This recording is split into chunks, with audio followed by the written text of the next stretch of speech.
बिस्मिल्लाहिर्रहमानिर्रहीम, अस्सलामु अलैकुम and a very good morning. Espresso में आपको खुश आमदीद कहेंगे। मैं हूँ अर्मिला हसन और मैं हूँ इमरान हसन। इस उम्मीद और दुआ के साथ कि आप खैरियत से हैं, आपके नए दिन का आगाज़ बहुत अच्छा हुआ है। नहीं तो हम करने के लिए आ गए हैं किसी भी दिन का आगाज़ अच्छा या बुरा करने के लिए मेरे ख्याल में आपको ज़हनी तौर पे पॉजिटिव होना बहुत ज़रूरी है। हम पाकिस्तानियों के अगरचे के मसाइल भी बहुत हैं, अगरचे के हम पाकिस्तानियों को महंगाई ने भी बहुत सता रखा है, मौसमी तंगियाँ भी आ जाती हैं, दुश्वारियाँ आ जाती हैं, लेकिन उसके साथ साथ एक पॉजिटिव माइंड सेट बहरहाल आपको बहुत सारे मुश्किल मरहला जात में से भी निकाल लेता है और आप बस सोचना शुरू कर देते हैं। So start your day with a positive mind set कि अल्लाह बेहतर करेगा और ये चीज़ें बेहतर हो जाएंगी। आपके अंदर अल्लाह ने बहुत सलाहियतें रखी हैं और कई मुश्किल औकात से इंसान निकलता है इससे पहले, तो उसको इमेजिन कीजिए और आगे बढ़िए। बिल्कुल, आपने पाकिस्तानियों की आवाम की बात की। कल मैं किसी ऐसे ग्रुप में बैठी हुई थी तो वहां पे कि पाकिस्तानी जो कौम है ना वो बड़ी हिम्मत और हौसले वाली है, क्योंकि जिन हालातों वाकयात से हम गुजरे हैं, चाहे वो पॉलिटिकली है, इकोनॉमी के है, मुश्किल क्या होगा, इससे मुश्किल और क्या होगा एग्जैक्टली। और स्टिल आप देखते हैं कि लोगों में बड़ा सब्र, बड़ा हौसला है कि वो इन सारे हालात से गुजर रहे हैं और बेचारे मुकाबला कर रहे हैं। मुश्किल से कर रहे हैं, आसानी से कर रहे हैं, ये तो वही जानते हैं। ये एग्जैक्टली ये सारी टोल बजाना वो अपने तौर पे करने की कोशिश कर रहे हैं। तो अल्लाह ताला हम सब के लिए आसानी करे, इस मुल्क के लिए आसानी करे, हमारे हालात और वाकयात को बेहतर करे। हम तो रोज यही दुआ कर सकते हैं। दुआ जरूरी है। तो जनाब हमारे पास जो अच्छा है वो हम आपको दे सकते हैं और वो अच्छे मौसम की खबर। कल हमने कुछ तस्वीर आपको दिखाई थी, आज स्पेशली हमने आपके लिए कुछ विजुअल्स अरेंज किए। अगर आप जाना चाहते हैं बाबूसर टॉप, देवसाई या नारान, तो यहाँ पे इस वक्त शायद आपके लिए जाना मुश्किल होगा, मुमकिन नहीं होगा।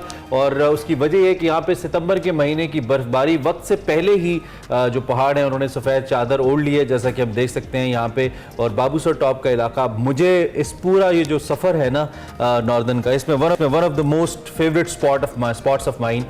जिस तरह की ठंडी हवा वहाँ पे चलती है, और इससे पहले कुछ अर्सा पहले तक तो वहाँ पे जीप ट्रैक होता था। हाँ, सड़क बनी तो फिर लोगों के लिए आसानी हुई, बहुत लोग जाते हैं। लेकिन ये मनाजिर आप देख सकते हैं, बाबूसर टॉप के ऊपर इस वक्त बर्फबारी हो गई है एंड एज वी रिपोर्ट मौसम से पहले हो गई है। और बहुत सारे लोग ऐसे होंगे जो अभी प्लान करे होंगे, आई मीन जाने की प्लान करे होंगे। लेकिन अच्छा, वैसे आई विश कि मैं भी जल्दी जाऊं। I have never been to northern areas में, इधर नहीं गई हूं, but whenever I see the visuals मेरा बहुत दिल ललचाता है कि यहाँ पे कितना अच्छा वेदर मिलता है लोगों को। जो टूरिस्ट आते हैं उनके लिए कितनी अच्छी साइट है। और ये जो पहली बर्फबारी होती है वर्ल्ड की, बड़ी मजेदार होती है, लोग इसको एंजॉय करते हैं। दो की मुश्किलात होती है बर्फबारी के अंदर, ट्रांसपोर्टेशन में या कम्यूट करने में, but at the end of the day this बर्फबारी कोई भी होती है ना वो बहुत ही अच्छी होती है। You love watching it, it's a treat to watch हमारे जैसे लोगों के लिए। अब लाहौर में होती नहीं है ना, इसलिए इस्लामाबाद में लेकिन इससे पहले यहाँ स्मोक होती है, और स्मोक अगर हो जाए तो फिर आपको ये कहाँ नजर आएंगे मनाजिर। से पहले स्मोक से पहले हमने कुछ विजुअल्स रिकॉर्ड कर लिए अपनी मेमोरी के लिए। आपका अगर ट्रैवलिंग का प्लान है, कंसल्ट कर लें। वैसे जो लोग रेगुलरली जाते हैं, तो हमें तो जो रेगुलर जाते हैं लेके नहीं जाते साथ, हमारे शो में जो जाते हैं हमारा तो दर्द ही अलग है। खैर जी, wish you all the best. अगर आप जा रहे हैं, बहुत खूबसूरत मनाजिर है। मौसम पाकिस्तान को अल्लाह ने बहुत सारे नवाजे हैं, सभी मौसमों से नवाजा है अल्हम्दुलिल्लाह। सो जरूर एंजॉय कीजिए। इसके अलावा एक और मौसम आने वाला है, वो है क्रिकेट का मौसम, जो कि कम ही जाता है, ज्यादातर आया रहता है। और बहुत ज्यादा तनकीद के बाद रणवीर सिंह की उस हैट के ऊपर जिसमें से कबूतर नहीं निकला, पाकिस्तान क्रिकेट बोर्ड फिर परेशान हुआ, चूंकि वीजे नहीं मिल रहे थे। पूरी कौम की तरह हमारे खिलाड़ियों को भी वीजे नहीं मिल रहे थे। तो फाइनली जो पाकिस्तान क्रिकेट बोर्ड ने जाके आईसीसी को कहा कि हमें वीजे नहीं दे रहे, तो फिर आईसीसी ने कहा कि 2 वीजे फिर दे दिए उन्होंने। भारत ने पाकिस्तानी क्रिकेट टीम को जी वीजे जारी कर दिए हैं। वीजों की मंजूरी पीसीबी की जानिब से आईसीसी को खत के लिखने के rather sorry to cut you, we should say work वीजे जारी कर दिए हमारे खिलाड़ियों। जो खत लिखा गया उसके चंद घंटे बाद जो दी गई कौमी टीम है मंगल को, अब आपको वीजे दे दिए गए और टीम मंगल बुध की दरमियानी शब रवाना होगी, यानी आज और कल के दरमियान ट्रैवल करेगी बरास्ता दुबई, जो भारतीय शहर है हैदराबाद पहुंचेगी टीम। दूसरी जानिब भारत एज यूजुअल अपनी हरधर्मी पे कायम है। इंडियन मीडिया ने कहा है कि हुकूमत पाकिस्तानी फैंस और सहाफियों को महदूद वीजे जारी करने की मनसूबाबंदी कर चुकी है। और ये हमारे कुछ सहाफी बरादर इस हवाले से ब्रदर जो है कंप्लेन भी कर रहे हैं, परेशान भी हैं। मीडिया रिपोर्ट्स भी ये कहती हैं कि जो हो सकता है कि T20 वर्ल्ड कप 2016 की तरह 250 से भी कम तादाद में वीजे जारी किए जाएंगे। और आपको साथ साथ ये भी बताना बड़ा जरूरी है कि पाकिस्तान का पहला वार्म अप मैच 29 सितंबर को न्यूजीलैंड के खिलाफ होगा, उसमें शायकीन नहीं होंगे। भारत का दिमाग बहुत ही छोटा है, इंडियंस आपका दिमाग बहुत ही छोटा है। आप इकोनॉमी बड़ी होती जा रही है, आपकी दिमाग छोटे होते जा रहे हैं। शायकीन को जाने में क्या मसला है, और साफियों को, शायकीन को, विजिटर्स को तो पूरी दुनिया अलाउ करती है कि वहाँ पे जाए। आप ऐसे इवेंट्स कराते ही क्यों हैं जिसमें फिर आप उस मुल्क के लोगों को लीगली अलाउ ना करें और आप सिक्योरिटी ना दे सके। Everybody is like applying legally. तो ये भारत के ऊपर बहुत बड़ा सवाल है, लेकिन भारत पता नहीं, मुझे नहीं लगता कि भारत जिस मॉडल के ऊपर जा रहा है ना, इसके ऊपर भारत को बहुत अच्छा इमेज अपना दुनिया के सामने रख पाएगा। The way Bharat is trying कि मुझे दुनिया में बड़ा मस्बत जाना जाए, बड़ी एक आज़ाद रियासत के तौर पे, मुझे नहीं लगता ऐसा। पाकिस्तानी टीम के लिए बेस्ट विशेस के साथ प्रोग्राम का बाकायदा आगाज करते हैं, और अब आपका मूड थोड़ा सा ऑफ करते हैं। बड़ी खबर दिखाते हैं।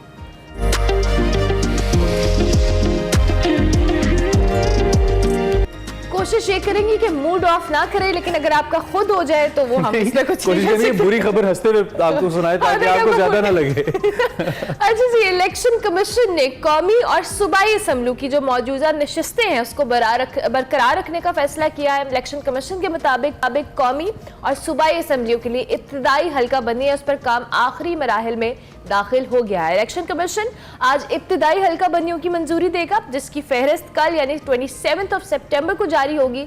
और इलेक्शन कमीशन ने जब से जनवरी के आखिरी हफ्ते में इलेक्शन कराने का इंदिया दिया है, तब से सियासी जमातें अपने जो कह लेना प्यादे और घोड़े मैदान में उतार रही है। इंतखाबी मुहिम हो, स्ट्रैटेजी हो, वो तरतीब दी जा रही है। नून लीग लंदन में नवाज शरीफ की वापसी को लेकर सर जोड़कर बैठी और आइंदा का जो बयानिया बनाने के लिए कोशिश भी कर रही है कि किस चीज को बयानिया बनाया जाए ताकि जो अवामी मकबूलियत है वो हासिल हो सके। मगर ताल 4 शख्सियात का नाम लेकर एहतसाब का बयानिया बनाने में कोशिश की जा रही है। साबिक वजीर आजम शहबाज शरीफ ने कल लंदन में मीडिया से गुफ्तगू की और कहा कि कायद मुस्लिम लीग नून नवाज शरीफ तयशुदा प्रोग्राम के मुताबिक 21 अक्टूबर को वापस आएंगे। आ रहे हैं, रुक नहीं रहे हैं। इंशाअल्लाह कौम, ये शहबाज शरीफ ने कहा है, इंशाअल्लाह कौम नवाज शरीफ का फकीद उल मिसाल आपने इस्तेमाल करके नहीं देखे। भाई उनकी स्टेटमेंट है, मैं क्यों दूंगा ये स्टेटमेंट। तमाम पार्टी रहनुमाओं के लिए उनकी हिदायत है कि 21 अक्टूबर से पहले बैरून मुल्क सफर न करें। बंदे कम भी पैसे देने ना, इस वजह तो सफर पूरी होनी चाहिए। मुस्लिम लीग नून से लंदन में मुलाकात के लिए जो मुख्तलिफ पार्टी रहनुमा आए, इनमें या आने वाले हैं, वो प्रोग्राम कैंसिल करें और नवाज शरीफ साहब का जो इस्तकबाल है इसकी तैयारियां जरूर मुकम्मल करें। वैसे ही बड़ा जरूरी भी है इलेक्शन को लेकर के एक अच्छा शो कर पाए PMLN इस हवाले से। उधर जनाब जो अमरीकी खबर एजेंसी है उसको इंटरव्यू देते हुए निगरान वजीर आजम अनवारुल हक काकड़ साहब का कहना है कि उम्मीद है आम इंतखाबात नए साल में होंगे। PTI को जीतने से रोकने के लिए इंतखाबात में फौज की जानिब से धांधली की बात बेहुदा है, उन्होंने ये भी कहा है। इलेक्शन इमरान या जेल काटने वाले पार्टी अरकान के बगैर भी हो सकते हैं। इस पर PTI तर्जुमान ने रद्दअमल देते हुए कहा कि जो चेयरमैन तहरीक इंसाफ के बगैर इंतखाबात हैं ये गैर इखलाकी और गैर आइनी होंगे। इस हवाले से सीनियर रहनुमा मुस्लिम लीग नून सेनेटर मुशाहिद हुसैन ने अपने एक TV इंटरव्यू में कहा कि पाकिस्तान तहरीक इंसाफ को इंतखाबात में लेवल प्लेइंग फील्ड मिलनी चाहिए। मोतबर इलेक्शन करवाने हैं तो बशमूल PTI किसी को बाहर नहीं रखा जा सकता।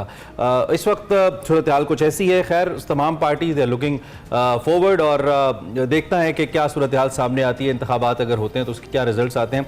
मैं ज़ाती तौर पर बीइंग पाकिस्तानी बिलीव करता हूँ कि साफ शफाफ इंतखाबात और अवामी मैंडेट का एहतराम, अगर इसके बगैर कोई भी इंतखाब किसी भी किस्म के होंगे तो मेरे ख्याल में उनका होना और ना होना बराबर होगा। बिल्कुल, आपने मुशाहिद हुसैन साहब की बात की तो कल अली मोहम्मद खान साहब ने भी एक इंटरव्यू में कहा कि अगर चेयरमैन तहरीक इंसाफ के बगैर इलेक्शन होते हैं तो ये ऐसे ही इलेक्शन होंगे कि पिच के बगैर मैच कराया जा रहा है। डॉक्टर रसूल बख्श रईस साहब हमारे साथ मौजूद है, इस पर हम बात कर लेते हैं। Thank you very much doctor साहब, बहुत शुक्रिया कि आपने अर्ली इन द मॉर्निंग हमें ज्वाइन किया।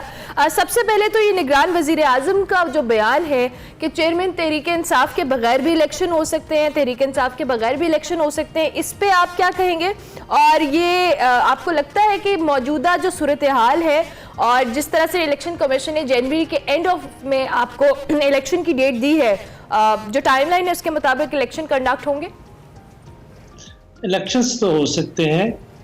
पहली बात यह है कि आपका शुक्रिया कि आपने अपने प्रोग्राम में मदऊ किया है। इलेक्शन तो अगर ये नवंबर में भी कराना चाहे तो हो सकते हैं। ये डिले करते रहे हैं, उसकी बुनियादी वजह यह है कि इलेक्शन कमीशन पाकिस्तान जितना भी अपने आप को कहे कि वो आज़ाद है, वो आज़ाद नहीं है, किसी के ताबे है, तो वो ताबेदारी में इस किस्म की बातें वो करते रहते हैं कि अगर जनवरी के आखिर में होने हैं तो जनवरी का आखिर तो हम समझते हैं कि आखिर में आखिरी हफ्ता भी हो सकता है, आखिरी तारीखें भी हो सकती हैं, तो तारीख देने में हर्ज क्या थी। तो वो दरवाज़ा उन्होंने आगे जाने का अपने लिए खुला रखा है। इंतखाब होने की जो सलाहियत है इंतज़ामी, माली और सियासी, वो हमारे यहाँ मौजूद है। दूसरी बात जो काकड़ साहब ने कही है, उससे पहले जो उनके दौरे के दौरान जो उन्होंने कारनामे अंजाम दिए हैं, जाना भी मैं समझता हूँ कि ये मुल्क के लिए भी और उनके लिए भी अच्छा नहीं था कि हम बुराइयों का शिकार हैं। वज़ीर आज़म साहब की कोई अपनी हैसियत नहीं, कोई आवाम हिमायत नहीं, वो वहाँ पर बिठाए गए हैं कि इंतखाबात के अरसे में और अभी और जब तक कि कोई नई हुकूमत नहीं आती, वो हुकूमत के कामों को चलाएं। तो बजाय इसके वो ये करते, वो कभी पेरिस में रोक रहे हैं और कभी वो अभी वापसी पे लंदन में ठहरे हुए हैं। न्यूयॉर्क में आपने देखा कि जो उन्होंने बातें की वो बड़ा मज़का खेज है। और बदकिस्मती से जो हमारे इदारे हैं उनकी नज़र इंतखाब भी ऐसे लोगों में पड़ती है जिनका ना माजी होता है, ना हाल होता है, ना मुस्तकबिल होता है, बल्कि वो बेहाल ही होते हैं। उनमें आगाज में तो आप मुतमईन थे डॉक्टर साहब इस सिलेक्शन से, लेकिन अब अनॉयड लग रहे हैं आप। अब आपको नहीं ठीक लगा इनका आना? बिल्कुल, मैं समझता हूँ कि मायूसी हुई है। जिस तरह के उनका कंडक्ट है वो वज़ीर आज़म का नहीं होता। और इस किस्म के बयान देना कि हम कोशिश कर रहे हैं कि जो पाकिस्तान का इंतखाबी अमल है उसके ऊपर दुनिया एतबार करे, एतमाद करे, और वो वहाँ जाके कह रहे हैं कि ये इंतखाबात उनके बगैर भी हो सकते हैं। इंतखाबात तो हर एक के बगैर भी हो सकते हैं, सियासी जमातों के बगैर भी इंतखाबात हुए हैं 1984 में। तो दुनिया क्या मान लेगी? आप 84 में 85 में नहीं रह रहे, आज आप 2023 में रह रहे हैं। तो दुनिया तो देख रही है, वो बार बार आपको कह रहे हैं कि शफाफ इंतखाबात होने चाहिए। पाकिस्तान का कोई मोतबर इदारा नहीं है इस वक्त रियासत से बाहर, ठीक है, जिसने वज़ीर आज़म साहब के इस बयान को तनकीद का निशाना बनाया। कल से, बल्कि इनफैक्ट पिछले 2-3 दिन से कुछ डेवलपमेंट्स भी ऐसे हुई हैं जिससे लगता है कि शायद कुछ जो सियासी माहौल है वो बदल ना रहा हो। क्योंकि हम तो स्पेकुलेशंस पे ही बात कर सकते हैं जो हमारे सामने नुकात आते हैं, जैसे एक पाकिस्तान तहरीक इंसाफ के प्रो सहाफ़ी का मंजर आम पे आ जाना है 5 महीने के बाद, जैसे इमरान खान साहब के हवाले से कोर्ट का ऑर्डर था उनकी जेल मुंतकिली के हवाले से 2 के, फिर उस पर अमल दरामद रुका, और फिर कल मुशाहिद हुसैन सैयद का बयान जिसमें उन्होंने कहा कि इमरान खान यू टर्न्स के माहिर हैं और अगर इनकी कोई डील हो जाती है तो it will be mother of all deals. उन्होंने कल ये बात की। तो कहीं, और मुशाहिद हुसैन सैयद साहब आपको मालूम है कि वो बड़े वेल कनेक्टेड आदमी हैं तमाम ताकतवर हलकों से। तो आप इन बयानात से हमें क्या समझना चाहिए, क्या मफरूज़ा लेना चाहिए? क्या वाकई हवा तहरीक इंसाफ और चेयरमैन तहरीक इंसाफ के हक में कहीं तब्दील तो नहीं हो रही? डॉक्टर साहब, आपको क्या लगता है? मेरे ख्याल में कि बात को इस तरह से समझना चाहिए कि जो भी पाकिस्तान की सियासत को, मुआशरत को और लोगों को समझता है वो कभी ऐसा सोच भी नहीं सकता, जिसको कि पाकिस्तान से मोहब्बत है, सोच ही नहीं सकता कि इंतखाबात में कोई धांधली हो, शफाफ ना हो या सबके लिए मैदान हमवार ना हो, उससे पाकिस्तान को नुकसान पहुंचेगा। चंद लोगों को तो फ़ायदा हो सकता है, जिस तरह से कि अभी मुस्लिम लीग नून के रहनुमा राना सनाउल्लाह ने कहा है कि जी ये हमारी बड़ी स्ट्रेटेजिक मूव थी कि हमने बाजवा साहब को 3 साल की एक्सटेंशन दिलवा दी। हमारा मकसद ये था कि इमरान खान की सियासत को ख़त्म करना है। ये सबूत न जमहूरी है न मुल्क के मफाद में है। तो इमरान खान को, तहरीक इंसाफ को जमहूरी अमल में और इंतखाबात में शामिल करना नागुज़ीर है। उसके बगैर कोई हुकूमत नहीं। और अगर ऐसा हो रहा है तो मेरा ख्याल ये है कि हकीकत पसंदी से एक काम किया जा रहा है, किसी से फेवर नहीं की जा रही। ये मैं समझता हूँ कि ये बहुत काम पहले हमारे इदारों को, हमारे मोतबर इदारों को, जिसका हमारे दिल में, मुल्क में एहतराम है और उसमें ना कमी आ सकती है ना आनी चाहिए, कि पहले ही ऐसा फैसला करना चाहिए था। 16 महीने में जो हमने लगाए और देखा हमने कि उन्होंने क्या तबाही पाकिस्तान की मईशत की मचा दी, और फिर वो दोबारा तैयार किए कि वो आ रहे हैं, वो जा रहे हैं, एक जाता है एक आता है, तो आने जाने में जो इन्होंने मुल्क की तबाही की है वो फिर आने करने के लिए चाह रहे हैं। कम से कम पाकिस्तान की सियासत में एक तवाज़ुन पैदा होगा कि अगर इमरान खान बाहर लाया जाता है। तो मैं समझता हूँ कि ये खबरें जो है ये अच्छी खबरें हैं मुल्क के लिए समझता हूँ मैं, किसी के मफाद नहीं ये कर रहा। ओवरऑल मुल्क की सूरत हाल के लिए एक पॉजिटिव इंडिकेशंस हैं। अच्छा, दूसरी जानिब डॉक्टर साहब, ये जो नून लीग का बयानिया है और दूसरे फिर पीपल्स पार्टी ने भी जो लेवल प्लेइंग फील्ड के हवाले से बार बार बिलावल भुट्टो जरदारी ने भी बात की,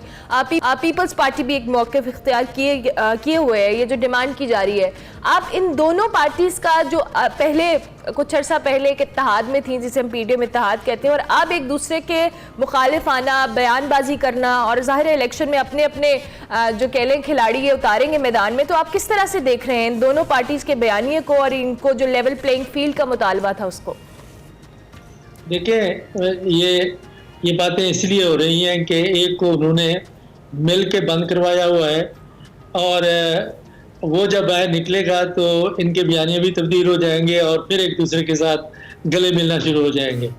कि उनका ख्याल ये था कि जो अच्छी खबरें आ रही हैं, हम तो अच्छी खबरें मुल्क के लिए समझते हैं, लेकिन मुस्लिम पीपल्स पार्टी के लिए कोई अच्छी खबर नहीं है कि उनको बंद करके ही इनको जिताया जा सकता है, जीत नहीं सकते। तो वो कि वो मिन्नतें कर रहे हैं, वो हर काम करने के लिए तैयार हैं कि हमें जितवाएं जी, हम बड़े अच्छे हैं, हम आपके खिदमत गुजार हैं। तो ये डॉक्टर साहब, ये इन्होंने जिसको मिलके बंद करवाया हुआ है, इसकी क्या गारंटी है कि वो जब बाहर आएगा तो वो इन सबको बंद नहीं करवाएगा, क्योंकि उसने भी पहले इन सबको बंद करवाया था। ये बंद करवाना कब खत्म होगा? ऐसे लगता है कि अवाम की किस्मत ही किसी ने बांध दी है बंद करवाने और खुलवाने में। मेरी बात सुनिए कि जरा हक़ाइक़ को दुरुस्त करें कि उन्होंने किसी को बंद नहीं करवाया। ये सुप्रीम कोर्ट का फैसला था। ये पनामा में जो उनकी कंपनियां हैं वो इमरान खान ने इतनी खुलवाई थी कि वहां जाके ये इससे इनकार तो नहीं करते कि वहां कंपनियां नहीं थी। खान साहब के खिलाफ फैसला कोर्ट का ही है डॉक्टर साहब, जिसके तहत उनको 3 साल की सजा हुई। क्या किया? कोई इमरान खान ने उनके खिलाफ मुकदमा कायम किया था, और ये तो उस वक्त हुआ था जब इनकी अपनी हुकूमत थी।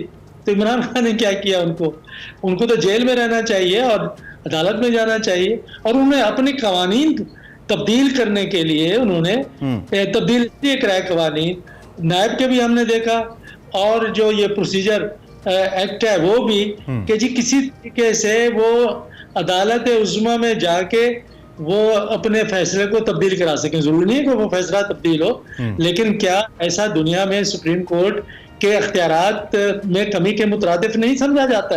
ये बात देखिए, इमरान खान को बाहर आना चाहिए, इक़्तिदार में आए या ना आए, मैदान सबके लिए होना चाहिए। बात कर रहे थे इनके बयानिए की, इनका कोई बुनियाद नहीं है, लेकिन वो जाहिर है पार्टियां हैं, उनको एक हक पहुंचता है, हम उस हक को तस्लीम करते हैं कि वो जो बात करना चाहते हैं वो करें।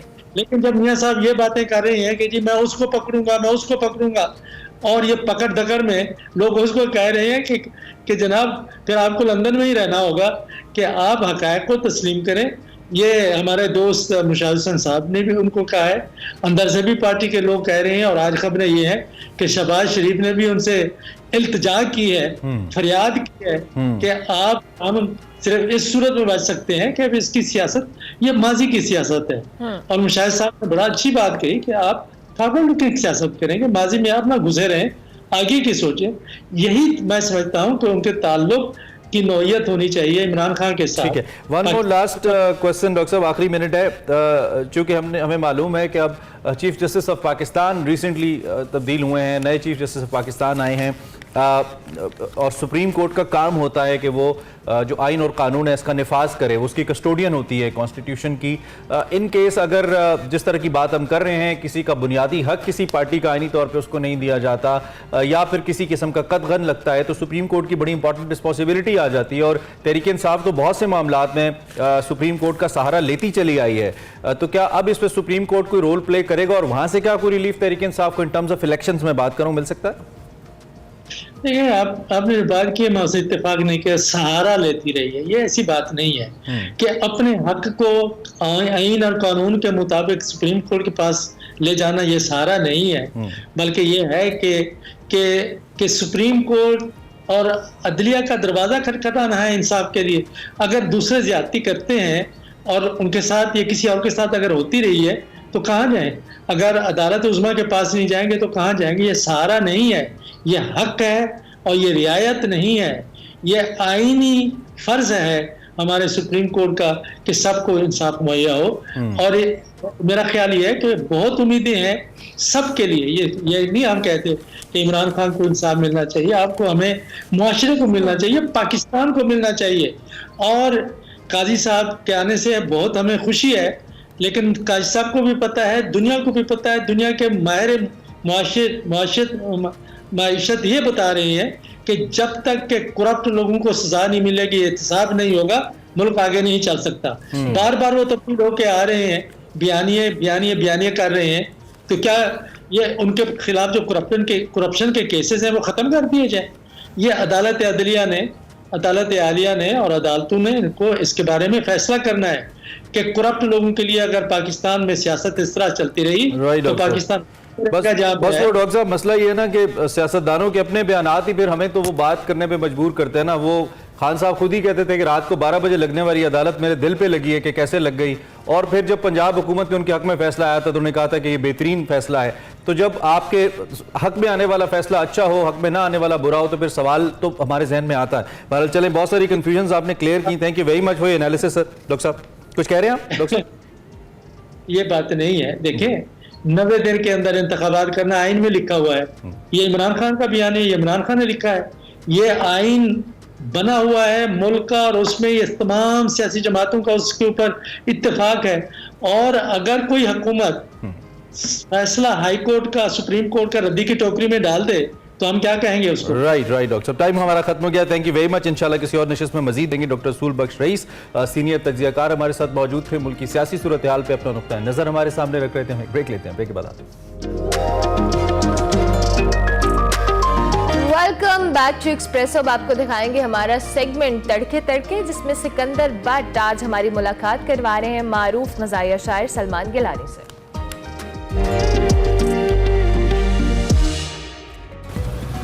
अस्सलाम वालेकुम। एक्सप्रेसो तड़के तड़के के साथ मैं हूं सिकंदर बट और सुबह तड़के तड़के आया हूं तरकारी शॉपिंग पे। शेयर्स किया है आलू का जहां और है, करेले का जहां और है, चिकन का जहां और है, लेले का जहां और। वाह भाई वाह। ये भट्ट साहब आप मंडी में क्या कर रहे हैं सर? और ये मेरा शेर आपने अपने नाम से क्यों सुनाया? मैं इनसे कॉपीराइट नहीं ले सका, बल्कि यूँ समझ लें कि मैं इनकी शायरी का रेंट मुझे पड़ रहा है। हाँ सर आप इधर शॉपिंग के लिए? मैं भी आया था, अब फंक्शन है कल परसों, ख्वातीन अमूमन आती हैं लेकिन आज जरा कुछ मेहमान आए हुए थे तो मैंने कहा कि अपने एक दोस्त को साथ लिया, ये मंडी में आते जाते रहते हैं, तो मैंने कहा कि चलें हमारे कोई सस्ता सौदा मिल जाए। नहीं, सस्ते सौदे के लिए आपको इतने बॉडी बिल्डर साथ लाने की? नहीं रोब होता है सर। आज आपको बॉडीगार्ड की जरूरत नहीं है, आज आपके लिए एक एक्स्ट्रा बॉडीगार्ड। बहुत मेहरबानी, बहुत मेहरबानी। आज हम मैंने कुट पवाएंगे। वैसे तो लगते हैं ना बॉडीगार्ड। आपके जो शायरी का फ्लेवर है, ह्यूमर का, आप किसी से भी इंस्पायर नहीं लगते। नहीं, हमारा अपना ही ब्रांड है, अपना ही फ्लेवर है इनका। अपना ही फ्लेवर है। कहते हैं ना कि अंगूर भी, अनार भी, केले भी, सेब भी, लेकिन जो चौसे आम का चस्का ही और है। शायर तो और भी हैं हजारों जहान में, गिलानी के कलाम का चस्का ही और है। तो मेरा ख्याल है शुरू करें शॉपिंग करनी? हाँ जी बिल्कुल बिल्कुल। कहाँ जाए? आलू पर नजर पड़ रही है मेरी। आलू तो मेरे वास्ते कर देते हो पीछे, खा जाते हो होता है जो कीमा मेरे आगे। 10 बच्चे ना पैदा किए होते जो तुम्हारे, फिर देखती क्या चीज है रीमा मेरे आगे। रन का जब हुक्म होता है तो फिर सब्जियां लेने आना ही पड़ता है ना, तो रन मुरीदी का हमें ताना दिया करते हैं दोस्त। हम फकीरों का असासा कोई रन से बढ़ के है।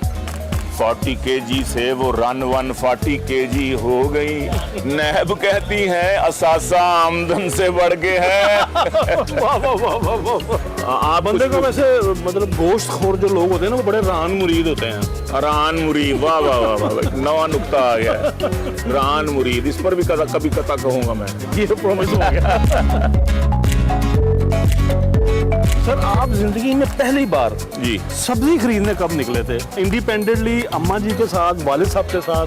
बाजार साथ ही थे, तो जाहिर है मैं घर में सबसे बड़ा बेटा था, तो मुझी को जाना पड़ता था, खुद ही जाके लानी पड़ती थी सब्जी, तो इसलिए, और उसमें थोड़ा सा फायदा भी हो जाता था। आना दुआनी फटी लग टीवी कर लेना, अपना जेब खर्च भी कर लेना। मैंने एक दफ़ा सब्जी खरीदी, घर जाके अम्मा को हिसाब दिया तो अम्मा ने 100 रुपये दिए हुए थे, हिसाब मैंने 110 रुपये का दे दिया। माँ मेरी कहती है किधर छावे खलोगे ना, हिसाब करके घर आई जाए।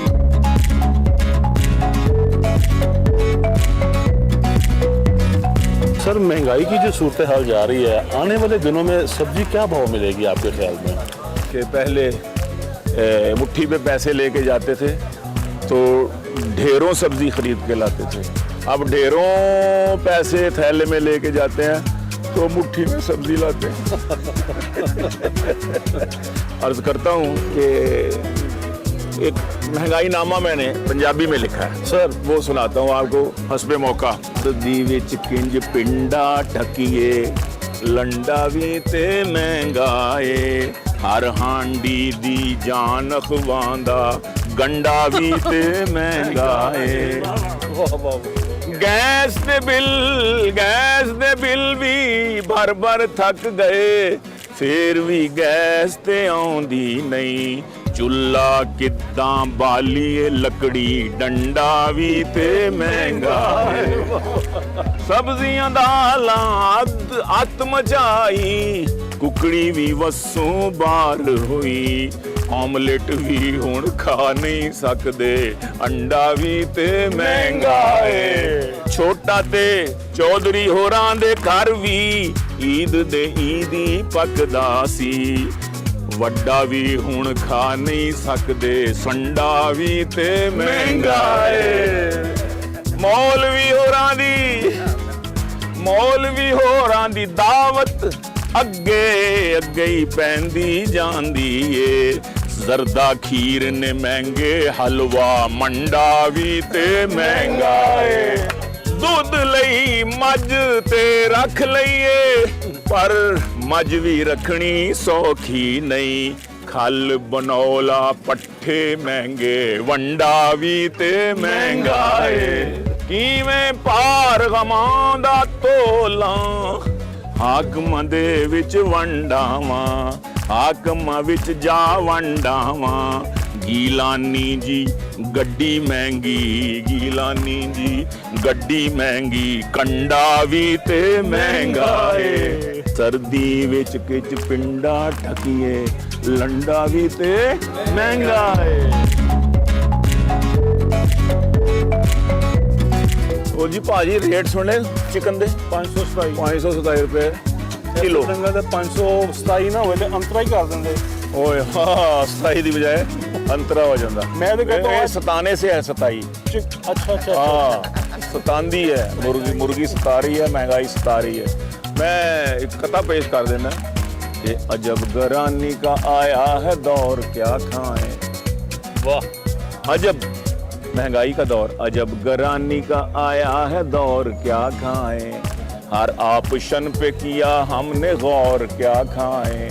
हर ऑप्शन पे किया हमने गौर, क्या खाएं। चिकन भी अब तो मियाँ जी पहुँच से है बाहर, चिकन भी अब तो मियाँ जी, ओ मियाँ जी 1 अक्टूबर ਨੂੰ आ रहे हैं। नहीं, मैं आम मियाँ जी गल उनकी बात नहीं कर रहा। जी ये सादे मियाँ जी कह रहे हैं। हाँ, मैं वैसे ही आम नहीं कह रहा। मियाँ जी गल सुनना जरा, जैसे मैंने अभी कहा था, मियाँ जी जरा रास्ता देना। चिकन भी अब तो मियाँ जी पहुँच से है बाहर, गरीब खोते ना खाएं तो और क्या खाएं। सर जिंदगी में कभी अल्लाह ना खास्ता आप बीमार हुए हों तो डॉक्टर के पास गए, डॉक्टर ने प्रिस्क्रिप्शन पे दवाई लिखने के साथ ये कहा हो कि यार शायरी तो परहेज करना है? नहीं, शायरी तो बीमारी में और ज्यादा आती है। अच्छा, हाँ, आदमी को और कुछ काम नहीं ना होता, या शायरी लग जाती है, या अल्लाह अल्लाह करता है। मुझे कोरोना हो गया था, मैं यहाँ इत्तेफाक हॉस्पिटल में दाखिल था और मैं बड़ी सीरियस कंडीशन थी, 25 पे मेरी सेचुरेशन आ चुकी थी। तो मैं नर्सों को हंसा रहा मैं कहा कि अर्ज़ किया मैंने कि मालूम था उसे कि है मेकअप का ये कमाल, मालूम था उसे कि है मेकअप का ये कमाल, फिर भी वो उस मुनाफिका झूठी पे मर गया। तो रोना का मरीज, हाँ दिल का मरीज बच गया करवा के सर्जरी, लेकिन बेचारा नर्स की ब्यूटी पे मर गया।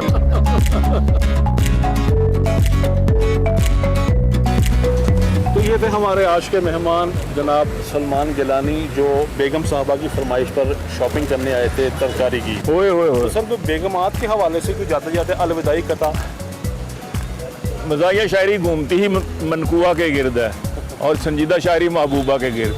डिफरेंट हंसी अपनी समाइल ही अलग है, अपना तो मेरी जान स्टाइल ही अलग है। इस फोन की जासूसियां करती रहो बेगम, इस फोन की जासूसियां करती रहो बेगम, महबूबा से बातों का मोबाइल ही अलग है, महबूबा से बातों का वाह वाह वाह वाह, मोबाइल ही अलग है। ये बहुत आपने ना सिर्फ हमें एक बहुत अच्छे शेर से नवाजा, बल्कि एक बहुत अच्छी टेक्निक भी बता दी। हाँ, कैसा टिप दे के जा रहा हूँ आप। ये था आज का तड़के तड़के। मुझे दीजिए इजाजत, अल्लाह हाफिज। Thank you. एक्सप्रेसो में एक बार फिर आपको खुशामदीद। अब बात करते हैं पाकिस्तान की मारूफ गुलकारा नाहिद अख्तर साहिबा की, जिनकी आज 67वीं सालगिरह मनाई जा रही है। नाहिद अख्तर ने अपने फ़नी करियर का आगाज़ फिल्म नन्हा फरिश्ता से किया। उन्होंने अपनी खूबसूरत आवाज़ की बदौलत बहुत कम अरसे में शायकीन के दिलों में ऐसा घर बनाया जो फिर कभी ख़त्म ना हो सका। नाहिद अख्तर ने पॉप मौसीकी के अलावा गज़ल गायकी, क्लासिकल, नीम क्लासिकल और लोक गीतों में भी अपना मकाम बनाया।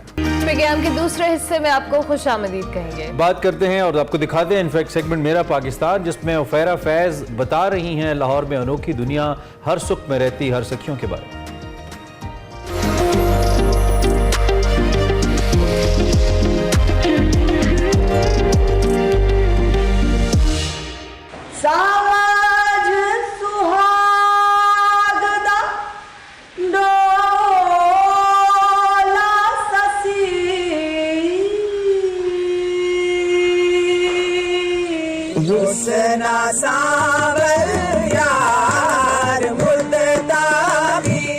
नाज़रीन, हर सुख लाहौर में एक मुनफरिद दुनिया है जहाँ पे पाकिस्तानी सकाफत पल रही है।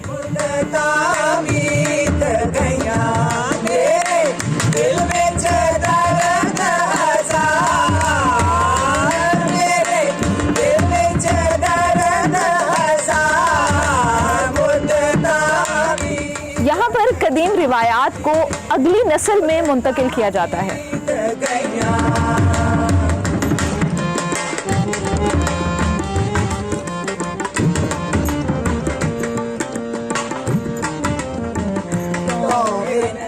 और हर सुख में ही दौरे जदीद के इल्म फन के जेवर से बच्चों को आरास्ता किया जाता है।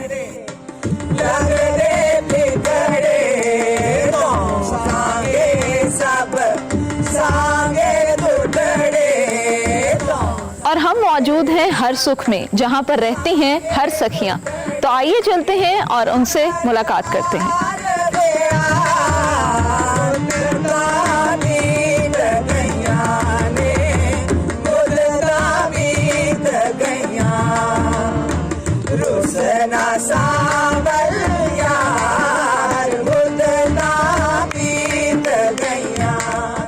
तो नाज़रीन, इस वक्त हमारे साथ हर सुख की हर सखियाँ मौजूद हैं, इनसे आज हम बात करेंगे। सबसे पहले आप सबको अस्सलाम वालेकुम। वालेकुम सलाम। बड़ी मशहूर फ्रेज़ है कि इंसान की ज़िंदगी में 2 दिन बड़े अहम होते हैं। एक वो दिन जब वो पैदा होता है और दूसरा वो दिन जब वो अपने पैदा होने की वजह जान जाता है। तो आपके ज़िंदगी में वो दिन कब आया? एक दिन फड़क करके तो नहीं पता चल जाता। बचपन से मैं कहती हूँ कि मुझे ये होता था कि मैं किधर आ गई हूँ, ये दुनिया क्या है, ये सितारे क्या हैं। बचपन से ही सवालात शुरू हुए थे और वो करते करते फिर तलब बढ़ती गई और रास्ता जो सा वो खुलता गया। तो आपने कब ये सोचा कि आप एक अच्छी कथक डांसर बन सकती हैं और एक अच्छी गायिका बन सकती हैं? छोटी सी होती थी ना, उस ज़माने में रेडियो भी वो 2 बटनों वाला होता था, तो कमरे में रेडियो ऑन करना, कोई म्यूज़िक लगनी, गाना, तो उसके ऊपर ऐनी हाथ पैर मारने। अच्छा। बचपन से शौक था कि कोई मूवमेंट होए, तो हमारे घर में हमें माहौल मिला था गाना सुनने का, और अम्मी को खुद सेल्फ टॉट आर्टिस्ट थी, पेंट करती थी, और उनको डांस का भी बड़ा शौक था। मौका तब मिला जब मैं फाइन आर्ट्स में BFA के अंदर दाखिल हुई। महाराज गुलाम हुसैन कथक का पता चला, अलहमरा आर्ट्स काउंसिल में उनकी क्लास शुरू हुई। पहला मौका वहाँ मिला कि मैंने जाके तो शुरू किया सीखना। उसके बाद फिर मैंने छोड़ा नहीं। ये एंटरटेनमेंट नहीं है, ये डिसिप्लिन है, ये बॉडी माइंड कोऑर्डिनेशन है। तो 45 साल तो मैंने सीखने में लगाए। सलीमा, आपसे मैं ये पूछना चाहूँगी कि एक अच्छा सिंगर बनने के लिए या अच्छी गायिका बनने के लिए क्या बुनियादी चीज़ है जो एक इंसान में होनी चाहिए? आई थिंक एक शौक होता है, एबिलिटी टू लर्न, क्योंकि अगर आपका मकसद ही सीखना है तो फिर उसमें तो बहुत मेहनत करनी पड़ती है ना।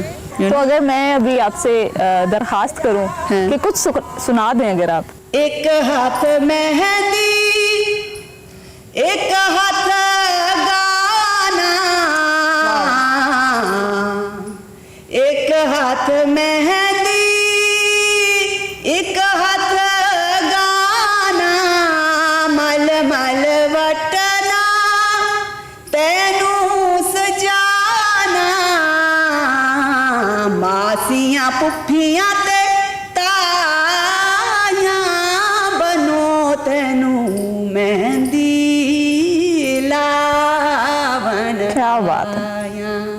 जाग रे मेरी यानी बनो जाग।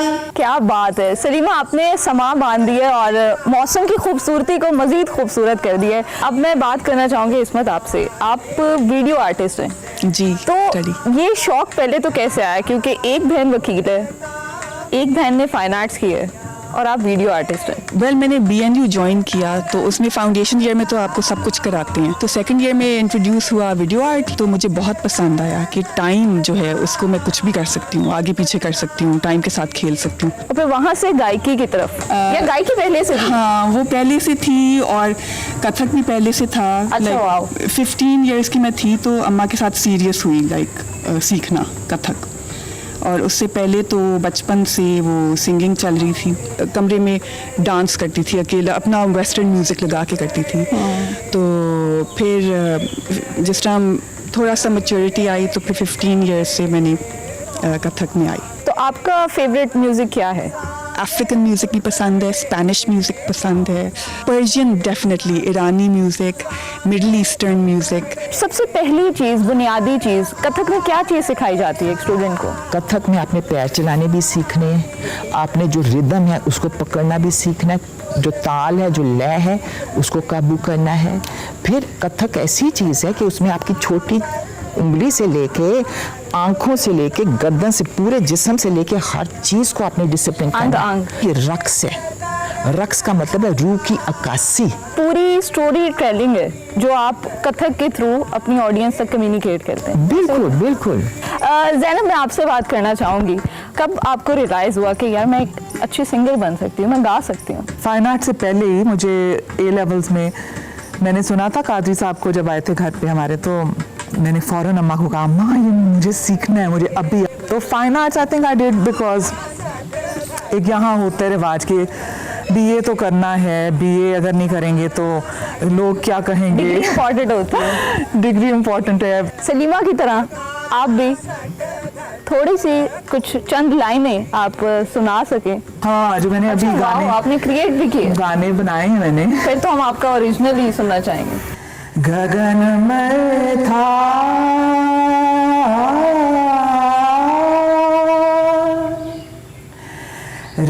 रवचंद दीपक बने, तारिक मंडल जनक मोती, गगन में था धूप मलियान ला पावन चवारा सागन बन राहे फूलंत ज्योति। Thank you so much Zainab, क्या खूबसूरत आपने समा बांधा है। बीना जी, अगर मैं इस इदारे की बात करूं, हर सुख की बात करूं, हर सखियों की बात करूं जो इस वक्त मेरे साथ मौजूद हैं, तो मुझे इसकी थोड़ी सी हिस्ट्री बताएं, ये कैसे वजूद में आया और हर सखियां कैसे बनी? मैं फाइन आर्ट्स की पढ़ी हुई हूँ, तब एना मुल्का हमारी डीन होती थी। उसके बाद जब मैंने स्टडी किया तो मुस्लिम आर्किटेक्चर भी स्टडी किया। छोटा घर होता था तो ये ज़मीन हमारे पास बड़े अरसे से पड़ी हुई थी, ज़रूरी ज़मीन थी। तो मैंने कहा कि अब घर तो चाहिए, सारी मेरे चारों बच्चों को लिहाजा। तो मुझे बहुत शौक था अपनी एथनिक हेरिटेज के ऊपर। मैं कामिल साहब के पास चलेगी, मैंने कहा कामिल साहब मुझे ये घर बना दें और ये मुझे उस तरह का बनाए जिस तरह के ओरिजिनल हमारा आर्किटेक्चर था, जो सिर्फ केरी चूना, लाइम वाटर एंड ब्रिक्स का है। तो वो जनाब कामिल साहब ने खैर ये डिज़ाइन किया, ये भी बन गया साथ, ये जो है इंस्टीट्यूट ऑफ परफॉर्मिंग आर्ट्स। तो जवाद एक दिन कहते हैं अच्छा तो इसको हर सुख कह देते हैं। मैंने कहा वेरी गुड। तो हर का मतलब है वो एक, सुख का मतलब है पीस। मेरे जो मुलाजिम मेरे साथ उधर गुलबर्ग से आए, उनके बच्चे 4-5 थे, अब फिर रहे थे। मैंने कहा ये क्या हो रहा है, इधर तो कोई स्कूल नहीं है, ये क्या करेंगे? तो वो फिर यहाँ इस लाइब्रेरी, इस कमरे में स्कूल मैंने वो 5 बच्चे दे दिए। अपनी एक पहली टीचर मेरे पास आई, उन्होंने 5 बच्चों से शुरू किया और मेरे जो अपने नवासी हैं वो भी इसी स्कूल में जाते। अच्छा, हाँ, जबरदस्त। केजी से लेके क्लास 12 तक हमारा स्कूल गया है। तो बीना जी, यहाँ पे जो बच्चे आते हैं सीखने के लिए, क्योंकि डिफरेंट फील्ड्स हैं यहाँ पे जो सिखाई जाती हैं, तो बच्चों में किस तरह की लगन है आर्ट को सीखने की? वो शायद एकेडमिक्स में इतने खुश ना हो जितने कि वो आर्ट सीखने में खुश होते हैं। अगर मैं आपसे पूछूं कि ऐसी क्या चीज़ है आपकी नज़र में जिसने हमारे कल्चर को जोड़े रखा है? देखो, मैं बचपन में बाहर के मुल्कों में रही हुई हूँ, वापस आई जब 15-16 साल की थी, फिर डिपार्टमेंट ऑफ फाइनेंस चले गई। मुझे अपना मुल्क की जो मोहब्बत थी ना, वो खींची लाई। इस मुल्क में अपनाइयत है, आप जाओ तो आप उसी ज़ुबान में बोल रहे हो, ठीक है ना? ये हमारा culture. Thank you so much Bina ji, आपके वक्त का बहुत अच्छा लगा आपसे बात करके और आपकी बेटियों से बात करके, बहुत शुक्रिया। हमको भी बहुत अच्छा लगा, ख़ास तौर पे कि आप कल्चर और हेरिटेज के ऊपर एक्सप्रेस न्यूज़ ये फैला रही है, 2 लोगों तक लेके जा रही है। एंड एक छोटी सी मेरी रिक्वेस्ट है और मुझे उम्मीद है आप लोग मना नहीं करेंगे, और वो ये है कि मैं आप सबको एक साथ मिल के गाता हुआ सुनना चाहती हूँ। अच्छी बनेगी छाब बनी, अच्छी बनेगी मारिया तोरे बाग में, मारिया तोरे बाग में मोहम्मद खेलन आयो रे, मोहम्मद खेलन आयो रे,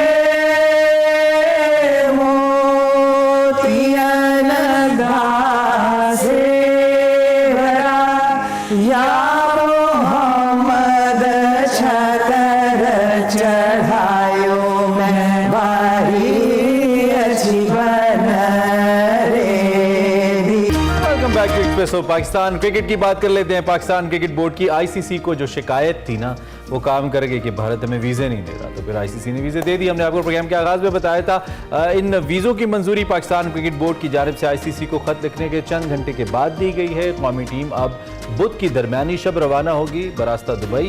बिरयानी के शहर भारतीय हैदराबाद, जिसकी बिरयानी बड़ी मशहूर है, वहाँ पे पहुँचेगी। और दूसरी जानिब जो भारतीय हटदर्मी है वो भी कायम है। इंडियन मीडिया ये कहता है कि जो पाकिस्तानी जो स्पेक्टेटर्स हैं और जो जर्नलिस्ट हैं, इनको एक लिमिटेड नंबर्स के अंदर वीज़ा जारी करने का मंसूबा बनाया बनाया गया है और मीडिया रिपोर्ट्स ये भी कह रही हैं कि हो सकता है कि T20 वर्ल्ड कप 2016 की तरह मैच 200-250 लोग हों जिनको ये वीज़े जारी हों। पाकिस्तान बाहर अपना पहला warm up match as we already told you 29 सितंबर को न्यूजीलैंड के खिलाफ खेलेगा। हाई सिक्योरिटी की वजह से शायकीन नहीं होंगे इसमें, पाकिस्तान के ऊपर बड़ा ही प्रेशर है। दूसरी जानिब हमारी पेस बैटरी हारिस रऊफ के बारे में बात करें तो सेमीफाइनल को छोड़े पाकिस्तान को फाइनल खेलने का यकीन है, हारिस भाई कह रहे हैं। हारिस भाई, आई लाइक योर स्टेटमेंट, ये कॉन्फिडेंस हमें चाहिए। सलमान आगा ने आज़म जाहिर किया कि टूर्नामेंट जीत कर ट्रॉफी घर लाएंगे। भारतीय कंडीशन में प्रेशर, जो कंडीशन है उसमें प्रेशर गेम अच्छा होता है, so players are quite positive and optimistic and they are very positive about the game as well. इसी पे बात कर लेते हैं, मिर्जा इकबाल बेग हमारे साथ मौजूद है। Mirza sahab, thank you very much, good morning, I hope you are doing well. ये जो इमरान ने सुबह कहा था कि पाकिस्तानी टीम को वर्क वीजा मिल गया है, तो ये वर्क वीजा मिलने की खुशी हमें होनी चाहिए या इस बात पे भी सोचना चाहिए कि इतने एंड मोमेंट के ऊपर पाकिस्तानी टीम को वीजा जारी किए गए? बहुत बहुत शुक्रिया अरमला, आपको भी और इमरान दोनों को सुबह खैर। दरअसल मसला ये है कि पाकिस्तान को पहले भारत ने जहनी अजियत से दो चार किया। हम भारतीय क्रिकेट बोर्ड के सदर और उनके अहम रुकन राजीव शुक्ला को अपने घर पर बुलाकर दावत देते हैं, उनके साथ हाथ में हाथ मिलाकर हाथ बुलंद करते हैं। उसका नतीजा हमें क्या मिलता है? नतीजा ये मिलता है कि पाकिस्तान को वीजे में ताखीर हुई, जिसकी वजह से एक जहनी टेंशन रही। हालांकि पाकिस्तानी टीम को पीर को रवाना होना था दुबई, वहां बॉन्डिंग थी और फिर उसके बाद दुबई से पाकिस्तानी टीम को हैदराबाद दक्कन जाना था। भारतीय मीडिया ये कह रहा है अरमला कि 19 सितंबर को पाकिस्तान ने वीजों के लिए अप्लाई किया, जिसकी वजह से 5 वर्किंग डेज जो है वो काउंट होते हैं। तो आज 24 सितंबर है, अब उनको वीजा मिल गया। और इमरान हसन कह रहे थे कि आईसीसी को जो धमकी काम आ गई, आईसीसी पाकिस्तान क्रिकेट बोर्ड ख्वाब खरगोश के मजे ले रहा था। पहले तो आप हो रहे थे और उसके बाद जब आपको और पानी सर से गुजरने लगा, तनकीद होने लगी, तो फिर आपने आईसीसी को खत लिखा। ये खतो किताबत का जमाना गया। पाकिस्तान क्रिकेट बोर्ड को कोई वाज़ेह स्टैंड लेना चाहिए।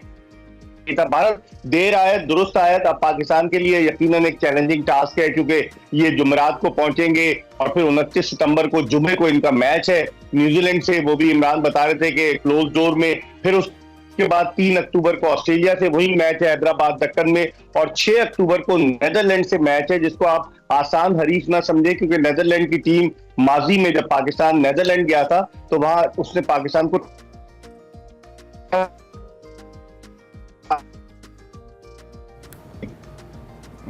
लॉस्ट योर ऑडियो मिर्जा साहब, और वो खेल लें। जी नीदरलैंड्स का आप कुछ स्टैट्स बता रहे थे जब पाकिस्तान गया था, वो दोबारा बताइएगा। नेदरलैंड के वो जो प्लेयर्स हैं ज्यादातर साउथ अफ्रीका से नेदरलैंड शिफ्ट हुए, वहां उन्होंने नेशनलिटी ली और उसकी वजह से वो चूंकि पहले से क्रिकेट खेलते आए तो उनकी टीम खासी मजबूत हो गई है। ये जो हारिस रऊफ साहब कह रहे हैं कि आप फाइनल्स की बातें ना करें, फाइनल की बातें करें, अच्छी लगी हमें उनकी स्टेटमेंट। ये कॉन्फिडेंस हमें चाहिए। आप इन स्टेटमेंट्स को, सलमान अली आगा, अब्दुल्ला शफीक, इनकी स्टेटमेंट्स को आप कैसे देख रहे हैं? एंड हसन अली जो कि अपने ससुराल में खेलेंगे बहुत अरसे के बाद, अपनी ससुराल की पिच पे कैसा खेलता देखते हैं आप हसन अली को? हसन अली तो पहले से बिल्कुल मुतमईन थे कि उनका नाम वर्ल्ड कप के लिए आएगा। मैंने एक वीडियो देखी थी एक शादी में, वो इफ्तिखार अहमद से कह रहे थे जब टीम का ऐलान नहीं हुआ था कि मैं भी वर्ल्ड कप खेलने चल रहा हूं तुम्हारे साथ, तो इसका मतलब है उन्हें कहीं से इशारा मिल गया था। जहां तक आपने हारिस रऊफ की बात की, पिंडी वाल है हारिस रऊफ और वो बड़ा कॉन्फिडेंट है, उसका अग्रेशन जो है वो मुखालिफ टीम के बैट्समैनों को प्रेशर में रखता है। इसी तरीके से ये तो पॉजिटिव बात है, एनकरेजमेंट की बात है कि पाकिस्तानी खिलाड़ी ये कह रहे हैं कि हम फाइनल तक क्वालिफाई करेंगे। इसका मतलब है उनमें जोश, जज्बा, वलवला मौजूद है और मुझे उम्मीद है कि पाकिस्तान अच्छा परफॉर्म करेगा। लेकिन जो गुज़िश्ता एशिया कप जो हुआ उसमें पाकिस्तान की परफॉर्मेंस जो रही उसको देखते हुए और जिस तरह से वीजों में ताखीर हुई उसको देखते हुए अब लग रहा है कि पाकिस्तान पे दबाव ज्यादा होगा। बिल्कुल, अभी ये जो आप सर्कमस्टांसेस की बात कर रहे थे, ऑब्वियसली एक ऐसी जगह पे हमारे बहुत सारे ऐसे प्लेयर्स हैं जो पहली दफ़ा शायद इंडिया जाकर खेलेंगे और इतने बड़े टूर्नामेंट का हिस्सा बनेंगे। ऑब्वियसली जिनकी प्लेयर्स की हम बात करें, शायद हमें कुछ दिन बता भी रहा था कि नवाज के अलावा सब फर्स्ट टाइम ही इस तरह से इंडिया जाकर खेलेंगे। तो प्रेशर इन यंगस्टर्स के ऊपर और ओवरऑल आप टीम को किस तरह से देख रहे हैं इनका, जो ऑब्वियसली अब हम बैक तो करेंगे, जो भी सिलेक्शन है, जो भी एतराज़ात थे वो अब कहीं पीछे रह गए, तो टीम की सिलेक्शन से लेकर इनकी परफॉर्मेंस तक और प्रेशर हैंडलिंग जो है वो कितनी इंपॉर्टेंट होगी इस टीम के लिए?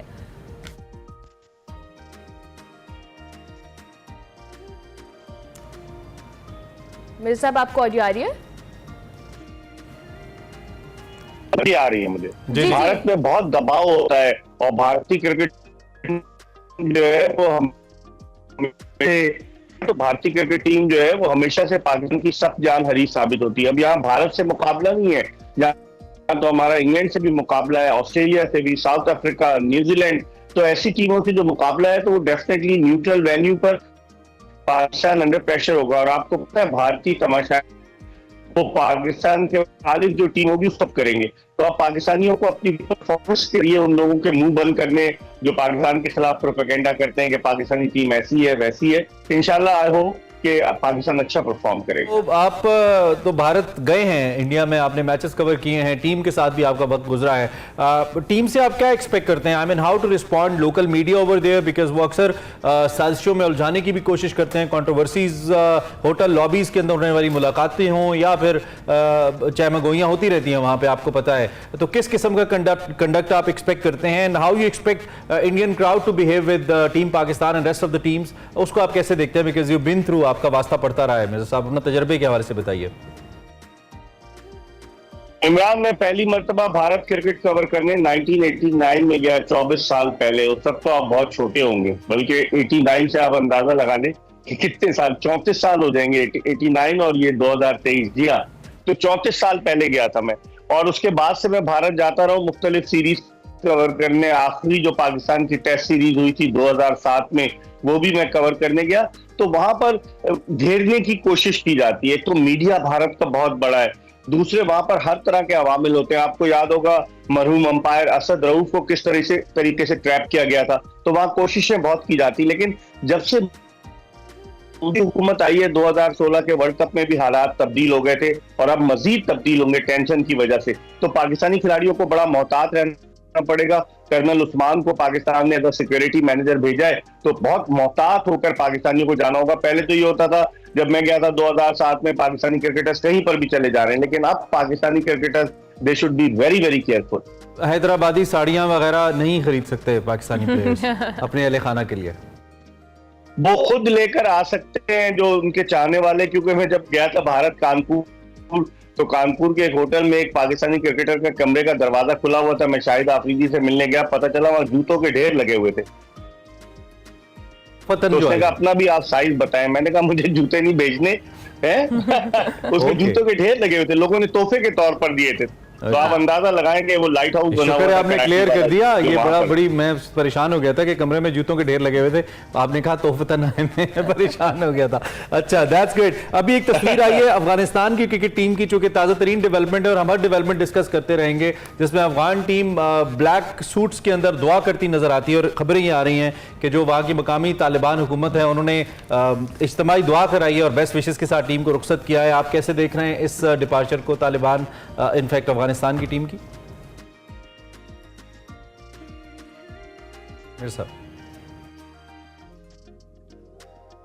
अफगानिस्तान को रिवायती पगड़ी नहीं पहनाई इमरान, उन्होंने सूट तो पहन जी आ रही है, उन्होंने सूट तो पहना दिया लेकिन रिवायती पगड़ी नहीं पहनाई लग रहा है मुझे। तो अब देखें अफगानिस्तान की टीम क्या करती है पाकिस्तान से। उसका मैच चेन्नई में है, चेन्नई की टर्निंग ट्रैक है। राशिद खान, नूर अहमद, मुजीबुर रहमान और Mohammad Nabi, they will give tough time to Pakistan. ठीक हो गया, चले, thank you very much Mirza sahab, बहुत शुक्रिया आपने अर्ली इन द मॉर्निंग हमें ज्वाइन किया। वर्ल्ड कप के हवाले से हम बात कर रहे थे, ताज़ा तरीन डेवलपमेंट्स होती रहेंगी, छोटी मोटी वो आपको बताते रहेंगे। 29 सितंबर को पाकिस्तान का वार्म अप मैच है, उस पर भी हम बात करेंगे, लेकिन अभी हमें लेनी एक ब्रेक के बाद वापस आएंगे। आप देखते रहिए एक्सप्रेसो। Welcome back. 2023 अब तक गर्म तरीन साल, कैसे माहौलियाती तब्दीली की ये जो तेज़ तरीन शरह है, इसकी बुनियादी वजह क्या है? साइंस एंड टेक में इस पर मुसलसल बात हो रही है और आज भी यही सिलसिला आपको दिखाते हैं।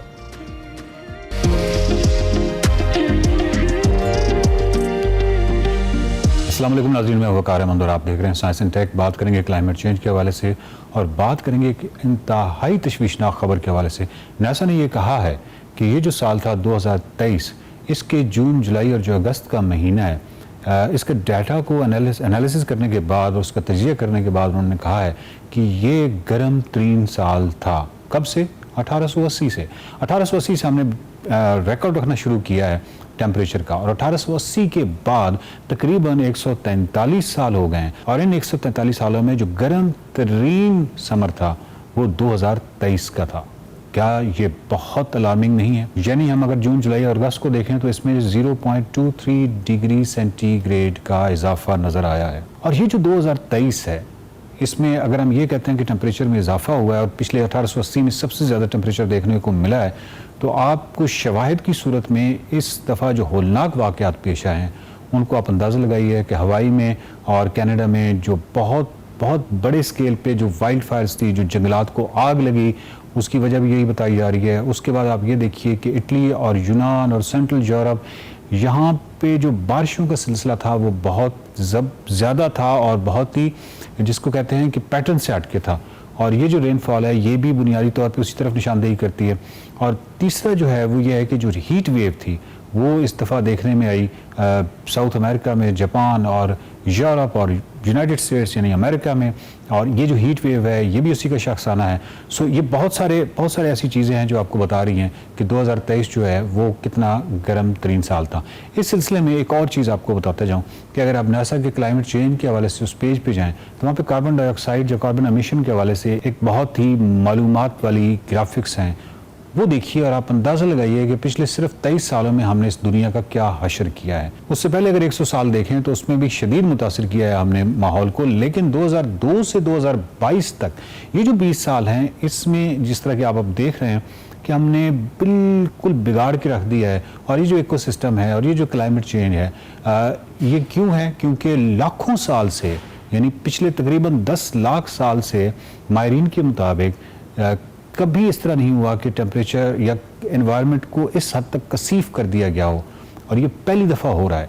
लाखों सालों में ज़िंदगी यहाँ परवान चढ़ती रही, ज़िंदगी का तसलसल रहा, लेकिन ये पिछले जो 120 साल गुजरे हैं इसमें इंसान ने इस कदर जो अखराज हुआ है गैसेस का, और जिन्होंने ग्रीन हाउस इफेक्ट जो है उसको उस तरह की जो गैसेस हैं जिनकी वजह से हीट ट्रैप होती है और हीट बाहर नहीं निकल पाती, और इसी का आगे शख्साना ये है कि ये ह्यूमिडिटी बहुत ज़्यादा करेगा, और जब ह्यूमिडिटी करेगा यानी बहुत ज़्यादा पानी होगा एनवायरनमेंट के अंदर, एटमॉस्फेयर के अंदर, तो उससे ये होगा कि जो बॉडी या ह्यूमन बॉडी या इंसानी जिस्म है वो जिस तरह अपना टेम्परेचर रेगुलेट करता है उसको इंतहाई दिक्कत पेश आएगी, और ये इंसानी ज़िंदगी के लिए भी बहुत बड़ा ख़तरा के तौर पे आगे सामने आ रहा है।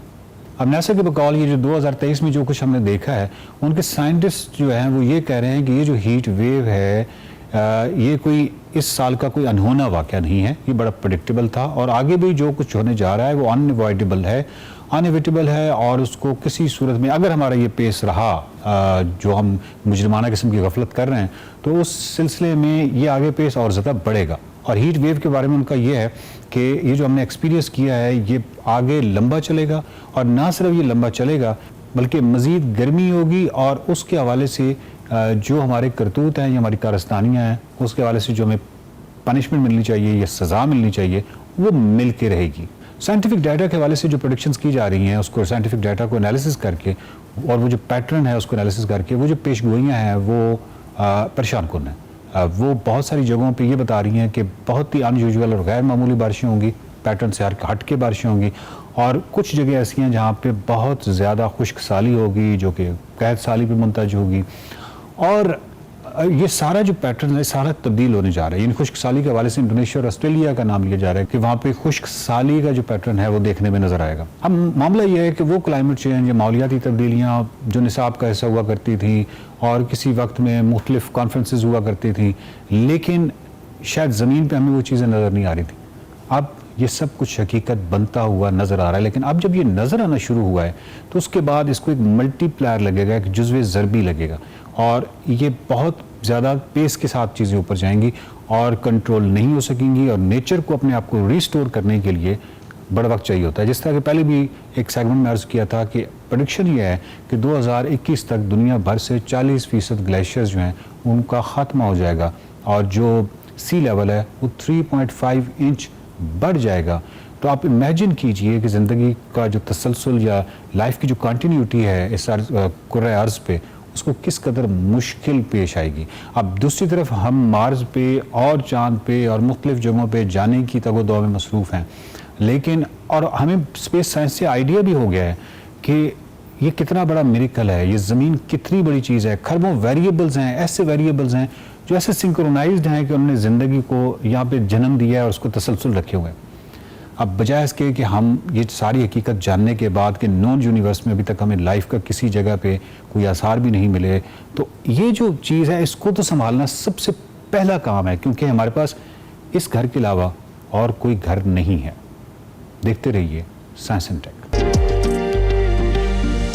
प्रोग्राम के आखिरी हिस्से में आपको खुश आमदीद, और जाते जाते लाहौर के हवाले से, और लाहौर में खासतौर पे बाइक्स चलाने वालों के लिए हमारे पास एक खबर है। अच्छी या बुरी आप खुद फैसला कर लीजिए। शहर की जो अहम मसरूफ शाहराहें हैं, यहाँ पर बगैर हेलमेट मोटरसाइकिल चलाने की इजाज़त नहीं होगी। बगैर हेलमेट चलाने वाले बाइक्स जो हैं उनको बंद कर दिया जाएगा। मुसलसल खिलाफ वर्जी पर मुकदमात भी दर्ज होंगे। ये कहना है जो सिटी ट्रैफिक पुलिस है लाहौर की, बगैर हेलमेट जो मोटरसाइकिल चलाएगा लाहौर की अहम शाहराहों पर सफ़र नहीं कर पाएगा। इसमें मॉल रोड है, केनाल है, जेल रोड है, फिरोजपुर रोड है, मेन बुलेवर्ड गुलबर्ग है, ख़ियाबान जिना रोड है, GT रोड है, यानी कि जितनी भी मसरूफ शाहराहें हैं यहाँ पे आप बगैर हेलमेट के अगर आप जाएंगे तो आपकी बाइक को बंद कर दिया जाएगा और आप एंटर ही नहीं हो पाएंगे।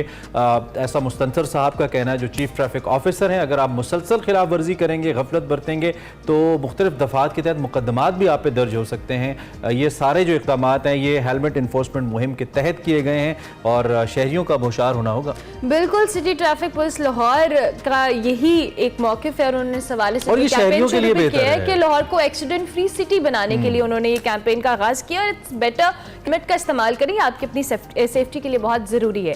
प्रोग्राम का वक्त ख़त्म हुआ। इंशाल्लाह जी हम आपसे कल फिर मिलेंगे। फीडबैक हमारे सोशल मीडिया हैंडल्स पर लाजमी दीजिएगा। कल तक के लिए हमारी तरफ से अल्लाह हाफ़िज़।